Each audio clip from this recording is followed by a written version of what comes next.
दोगली जिठानी। आशा की पूरे घर में कविता जैसी दो तरह की बातें कोई नहीं कर सकता था।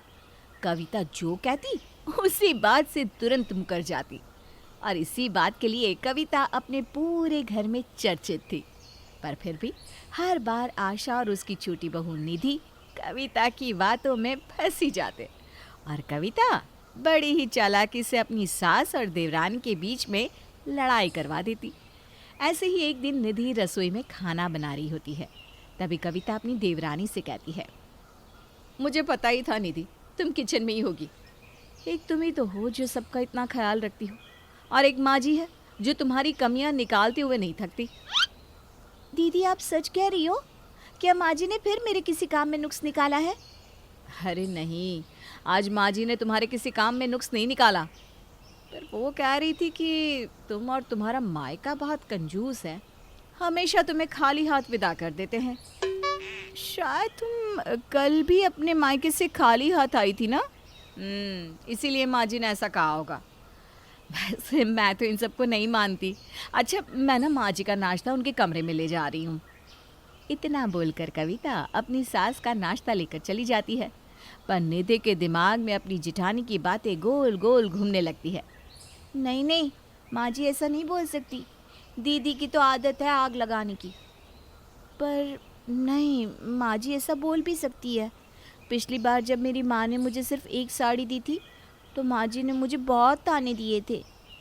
अब क्या था, निधि सारी पुरानी बातों को आज की बातों से जोड़ने लग जाती है और गुस्से में अपनी सास के कमरे में जाती है और अपनी सास, माँ जी अगर मेरे मायके वाले कंजूस है तो आपके कौन से दानवीर है? आप भी तो एक नंबर की कंजूस हैं। आप भी तो कभी अपनी बहुओं को कुछ नहीं देती, अपनी बहुओं से सिर्फ नौकरानी की तरह काम करवाती हो। अरे काल मोही, अब तुझे क्या हो गया? सुबह सुबह मुझसे लड़ने क्यों आ गई? इस बार तेरे मायके वालों ने तुझे लड़ना सिखा कर भेजा है क्या? मेरे मायके वालों ने मुझे क्या सिखा कर भेजा है इसकी फिक्र आप मत कीजिए माँ जी। आप बस मुझे ये बताइए, आप होती कौन है मेरे मायके वालों को कंजूस बोलने वाली? अरे पर बहू, मैंने तेरे मायके वालों को कब कंजूस कहा? और चल कह भी दिया तो इसमें गलती क्या है? शादी में भी तेरे मायके वालों ने कहा था कि हम ये सामान देंगे वो सामान देंगे, और दिया तो कुछ भी नहीं। और जब तू अपने मायके जाती है तो तू भी यहाँ से डिंगे करते हुए जाती है, इस बार मैं मायके से ये लेकर आऊँगी वो लेकर आऊँगी क्योंकि मेरा भाई बहुत अमीर है। पर लाती क्या है? सिर्फ अपने लिए एक साड़ी। दीदी आपने बिल्कुल सही कहा था, माँ जी मेरे मायके वालों की बुराई कर रही है। मैं तो हमेशा से आपको दोगली समझती थी, पर असली दोगली तो इस घर में माँ जी है। इतना बोलकर निधि वहाँ से रोती हुई चली जाती है। पर आशा को कुछ समझ में नहीं आता कि आखिर ऐसा क्या हो गया जो आज निधि इतनी सुबह सुबह उससे लड़ने आ गई।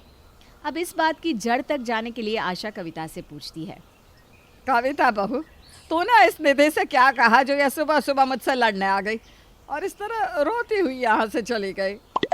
माँ जी मैं भला देवरानी जी से कुछ क्यों कहूँगी? आप तो जानती हो ना वो किस तरह से हर समय मुझे दोगली कहती है, और अब जब मैं दोगली हूँ तो फिर मैं उससे कोई बात क्यों कहूँ? और मैं उससे कुछ बोल भी दूंगी तो कौन सा वो मेरी बात का विश्वास करेगी? कविता बड़ी ही चालाकी से अपनी देवरानी और सास के बीच में लड़ाई करवाकर वहाँ से चली जाती है और लड़ाई का पूरा मजा लेती है। अब इसी तरह से कुछ दिन बीत जाते हैं और एक दिन जब कविता निधि के साथ मार्केट से घर आ रही होती है तो वो मोहल्ले में कुछ औरतों को बातें करते हुए सुनती है। जो भी हो, आशा बहन की किस्मत बहुत अच्छी है जो उसे इतनी अच्छी बहू मिली। आशा बहन की दोनों बहू कितना काम करती हैं, और एक हमारी बहुओं को देख लो, एक काम सही से नहीं करती। निधि सुन रही हो ना, पूरे गली में हमारी कितनी तारीफ हो रही है। बस माँ जी को ही हमारी कदर नहीं है। छोड़िए ना दीदी, अब माँ जी हमारी सास है, वो हम पर गुस्सा नहीं निकालेंगी तो क्या पड़ोसियों की बहू पर निकालेगी? ये तो हमारा फ़र्ज़ है। और माँ जी जैसी भी है ना बहुत अच्छी हैं, हमसे बहुत प्यार करती हैं। तो ये बात है देवरानी जी, तो फिर कोई बात नहीं, आज मेरी गलती की सज़ा तुम्हें भुगत लेना, अब आएगा मज़ा।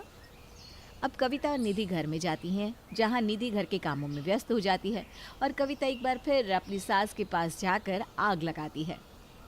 माँ जी मुझे कहना तो नहीं चाहिए, पर देवरानी ने आज जो भी कहा ना वो मुझे बिल्कुल अच्छा नहीं लगा। हाँ। अरे बहू, ऐसा भी क्या कहा मेरी निधि ने? माँ जी, आज जब मैं निधि के साथ मार्केट से घर आ रही थी तो मोहल्ले की कुछ औरतें हमारे घर की तारीफ कर रही थी, जिस पर मैंने निधि से कहा कि देखो कितना अच्छा लग रहा है, पूरे मोहल्ले में हमारा नाम है। पर इसी बात पर निधि बुरा मान गई और कहने लगी, क्या फर्क पड़ता है, हमारी कद्र माँ जी को है ही कहाँ। इस कलमुही की मैं कितनी ही कद्र क्यों ना कर लूं, इसे कितना ही प्यार क्यों ना कर लूं, पर इसे तो हमेशा यही लगता है कि मैं इससे नफरत करती हूँ।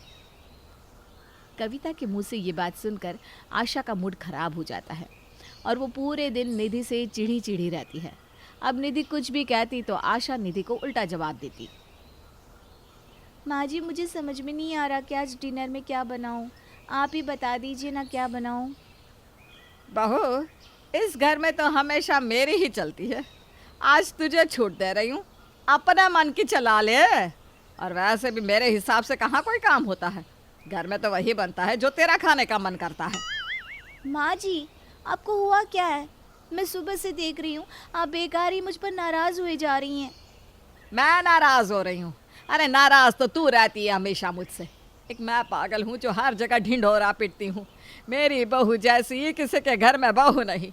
और एक मेरी बहू है जो मन में ही बैठा कर बैठी है कि मेरी सास जितनी बुरी इस दुनिया में किसी की सास नहीं। ये आप क्या कह रही हैं माँ जी? बल्कि मैं तो खुश हूँ जो मुझे आप जैसी सास मिली। अगर तुम मुझसे इतनी ही खुश है तो क्यों कहा तूने कविता बहू से कि मुझे तुम दोनों की कद्र नहीं और मैं तुमसे प्यार नहीं करती? दीदी, ये माँ जी क्या कह रही हैं? मैंने आपसे ऐसा कब कहा? बल्कि आपने ये बात मुझसे कही थी तो मैंने आपको समझाया भी था कि ऐसा कुछ भी नहीं है।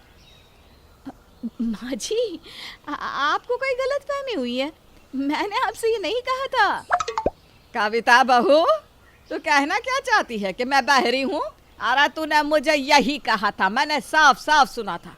सही कहते हैं सब, तू एक नंबर की दोगली है, तू ही हम दोनों सास बहू के बीच में लड़ाई करवाती है, इस लड़ाई की जड़ भी तू ही है।